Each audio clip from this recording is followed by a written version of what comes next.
What's up, y'all? This is Ultramagnetic Taboo, the Black Eyed Peas, and I want to say big shout out to Beat Change. And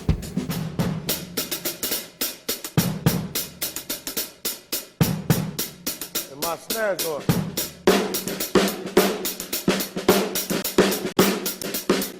Put them both together.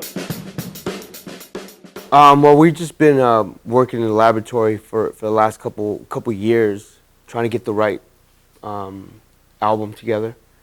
You know, we've been architecting, as will.i.am always puts it. We've been carving things out, trying new sounds, and seeing what works.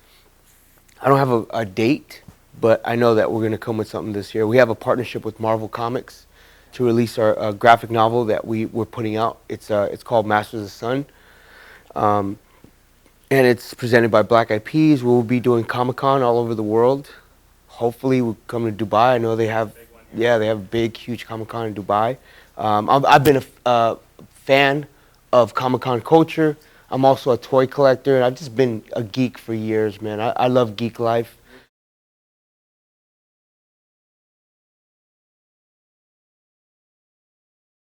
Red Wolf, Native American. Native American character, dude. Red Wolf is he's underrated. He's underestimated because he's not an Iron Man. He's not, you know, the Incredible Hulk.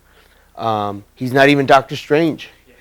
But what he is he's he's a comic book character that needs more notoriety, and I feel like I will continue talking about him as if I know him, or you know, as I can. I think I could resurrect that comic because the last issue was put out. It was called The Outsiders.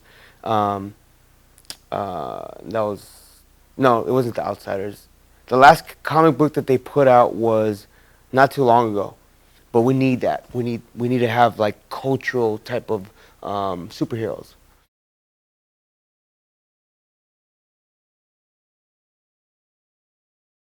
Where's the Love? It changed my life.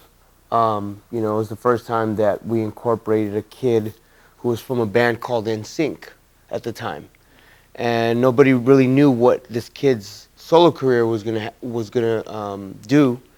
When I asked him to be part of this song, you know, I remember telling will.i.am, "Yo, I got the perfect hook for the song." He said, "What do you mean you got the perfect hook?" I said, I got the perfect person to sing it." I said, "It's Justin Timberlake." He said, "The Backstreet Boy? That shit's whack, Tab. Backstreet Boys?" I was like, "No, Will, he's from NSYNC." He's like, "Man, that's whack. If it's whack and bad, it's on you." I said, "Sure, cool, I'll take it." So, you know, after that, I was still living on my mom's couch. I still remember. And, you know, I was like scrounging for change. We weren't really successful yet. And then that song struck a chord with the world because of what it was talking about. You know, 9/11 hit, and in the U.S. we had so much divide and separation, especially amongst Muslims, which was really sad because the Americans had a certain perception about just people in general. And we went on the road the day after 9/11 in 2001, and we kept on asking, "Where's the love?" amongst humanity. So because it struck a chord, because we had Justin on it, and because it was the first time that, you know, we had a record where we had a huge production on it, it changed my life. And to this day, every time I play it, which I'm playing it tonight, I always get a certain feeling because I know that that record, if it wasn't for that record, we wouldn't be where we at.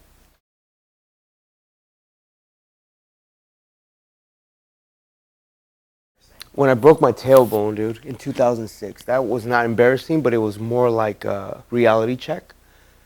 Because this is when I was going hard. I actually wrote a book about the whole experience, about my addiction, the times when I was crazy.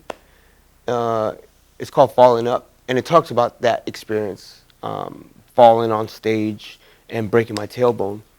And it was kind of like a reality check, like, "Yo, dude, you're going 0 to 60 in a matter of seconds, and you know you need to slow down."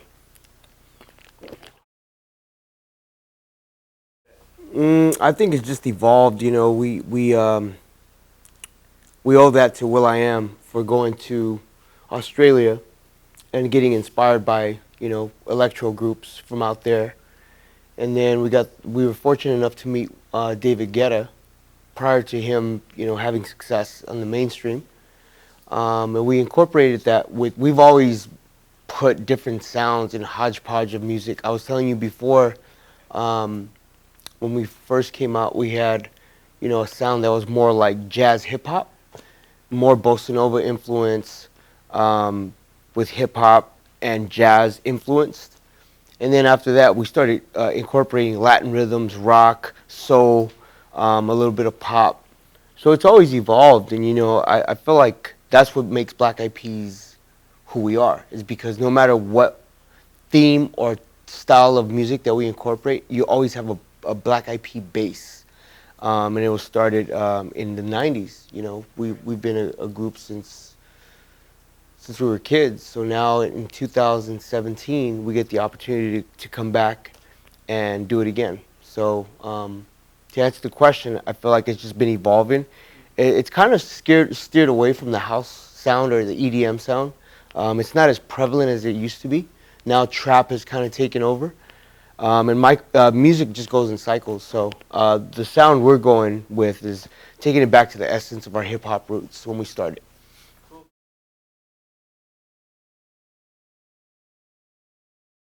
My grandmother gave me the advice. She said, believe you can achieve, dream big. You can be anything you want to be.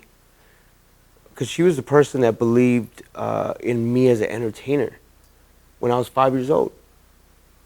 And my mom was more like, you have to go to school, which I get. She's a parent. My grandmother was my parent, but she was also my supporter, my nurturer, my advisor, my inspiration, my motivation to continue dreaming. You know, there's people don't give up on dreams. Just people extinguish their dreams. And it's like who could beat you out of your dream? You. My grandmother always encouraged me never to give up on my dreams and never to extinguish my dreams. Wow, great question. Um, well, being that I have kids now, um, little ones, it becomes a sacrifice when I have to leave. I have a daughter, and I just had my daughter a year ago, and the connection that I have with my daughter is it's like no other. You got to understand, I'm a cancer survivor. So the connection that I had with her came through our journey of me beating cancer and becoming, a father after the doctor said that I wasn't going to be able to have any more children. So it's a deeper connection. Um, so it's never work when I'm on that stage because I love performing. It's like it's embedded in me. But it's work when you have to travel and leave your family. No, because I've been involved in a different way. I've been going full steam ahead with my philanthropic endeavors. I'm Native American. I represent the Shoshone and Hopi Nation. And I've been doing a lot of work. I did work at Standing Rock, which I don't know if it reached here in the UA, but it was a big issue with the Dakota Access Pipeline trying to to create a pipeline on sacred land to Native Americans, the Sioux tribe. Um, so I was there. I was in the front lines with some of the folks, and I just became an activist for my Native American communities because there's a lot of them. And also, I became an advocate for against the fight against cancer. Um, so I've been working full time, not necessarily in the pop culture's eye, but in philanthropic and in trying to make a difference and using my platform and my voice for something other than just monetary gain. I think I've been working my ass off. You know what I mean? And it's just a natural transition to come back into Black Eyed Pea mode because I know a lot of fans have been asking for it. But you know, I feel like I've learned a lot as an individual, and I learned what the purpose of life is for me. It's not just music, it's not just videos, it's being of service and helping people. Overrated? Is that Juicy M? What up, girl? Can I say hi to her? Sure, yeah. How you doing? Hey girl, just Good to meet you. Good to meet you. Definitely. Yeah. All right. Okay, so overrated thing about LA.